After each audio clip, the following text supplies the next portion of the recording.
تو ہمیں امید نہیں تھی کہ پیپلز پارٹی کی طرف سے، جو کہ اس ریاست میں جن کی حکومت تھی، جن کا وزیر اعظم تھا، ان کی طرف سے کوئی ہمیں شکایت کا موقع ملے۔ ہم نے جو ہے وہ ہمیشہ مخالفین کے ساتھ اچھا سلوک کیا ہے۔ سیاست میں مخالفتیں ہوتی ہیں، لیکن ان مخالفتوں کو اتنا آگے نہیں جانا چاہیے کہ جہاں دشمنی میں منتقل ہو جائے، تو یہ مناسب نہیں ہے۔ آزاد کشمیر کا ماحول ہمیشہ بہت اچھا رہا ہے، ریاست کا ماحول افہام و تفہیم کا رہا ہے، اور اس کے اندر اس طرح کے جراثیم اگر داخل ہو جائیں تو یہ تو کوئی اچھی بات نہیں ہے۔ مجھے بعض اپنے ساتھیوں کے ہارنے کا از حد دکھ ہوا ہے، اور میں بتا نہیں سکتا۔ میرے ذاتی بھی ان کے ساتھ بڑے اچھے مراسم ہیں، اور ان کو یہ الیکشن میں جو شکست ہوئی ہے مجھے بہت افسوس ہے۔ ان عوامل کو بھی دیکھنا چاہیے جس کی وجہ سے وہ شکست سے دو چار ہوئے ہیں۔ تو بڑے اچھے ہمارے امیدوار تھے جنہوں نے بہت جوان مردی کے ساتھ اور بہادری کے ساتھ الیکشن لڑا ہے، تو ان کو بھی اگر شکست ہوئی تو میں سمجھتا ہوں کہ اس کی وجوہات میں ضرور جانا چاہیے۔ لیکن سیٹ ہار تو سکتے ہیں، لیکن حوصلہ نہیں ہارنا ہم نے انشاءاللہ۔ اور اللہ تعالیٰ نے ہمیں ایک ایسے حالات میں فتح سے ہمکنار کیا۔ آپ کو جانتے ہیں کہ 3 مرحلوں میں یہ الیکشن ہوا ہے، اور ابھی تیسرا مرحلہ مکمل نہیں ہوا، لیکن پہلے 2 مرحلوں میں اللہ نے ہمیں جو ہے وہ میجورٹی دے دی۔ یہ بہت بڑی اللہ کی نعمت ہے، جتنا اللہ تعالیٰ کا شکر ادا کیا جائے اتنا کم ہے کہ عوام نے پھر ہمیں اپنے اعتماد سے نوازا ہے،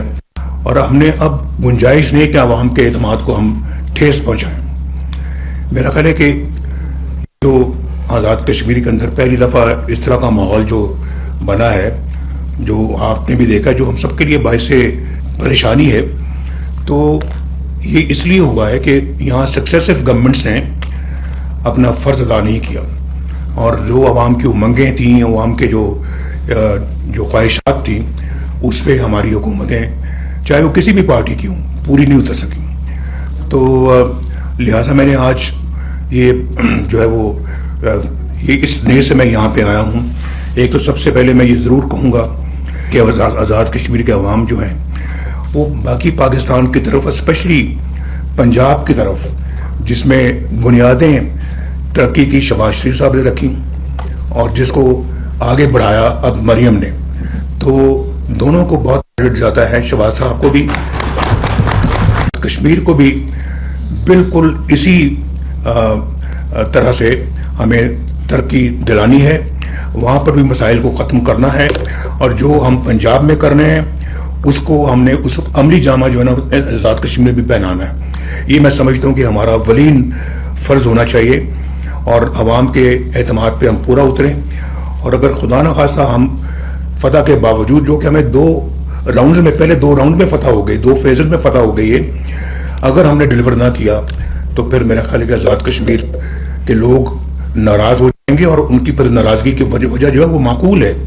اس پہ کوئی ہمیں پھر جو ہے اپنی گریبان میں جھانکنے کی ضرورت ہے۔ تو میں یہ سمجھتا ہوں کہ سب سے پہلے یہ ہے کہ آزاد کشمیر میں بہت ڈیولپمنٹ کی ضرورت ہے۔ شہباز صاحب یہاں بیٹھے ہیں، تو میں ان سے خاص طور پہ بڑے زور کے ساتھ یہ بات کہوں گا کہ آزاد کشمیر کو اب زیادہ سے زیادہ فنڈز دینے چاہیے، تاکہ یہاں پہ سڑکیں بنے، یہاں پہ ہسپتال بنے، اور یہاں پہ لوگوں کو روزگار ملے، ٹورزم پروموٹ ہو، اور یہاں انڈسٹری لگے۔ ایگریکلچر کی طرف ہمیں بھرپور توجہ دینی چاہیے، اور جس طرح کے پنجاب کے اندر ایگریکلچر لونز مل رہے ہیں، اور پھر جو لوگ کچھ کرنا چاہتے ہیں ان کو قرضے مل رہے ہیں، لوگوں کے گھروں کے لیے قرضے مل رہے ہیں۔ اگر کسی کے پاس زمین کا ٹکڑا ہے تو اس کو گھر بنانے کے لیے قرض دیا جا رہا ہے۔ یہ اسکیمیں میں شہباز صاحب سے بالکل کہوں گا کہ اس کو بھرپور طریقے سے اس ریاست میں لانچ کیا جائے۔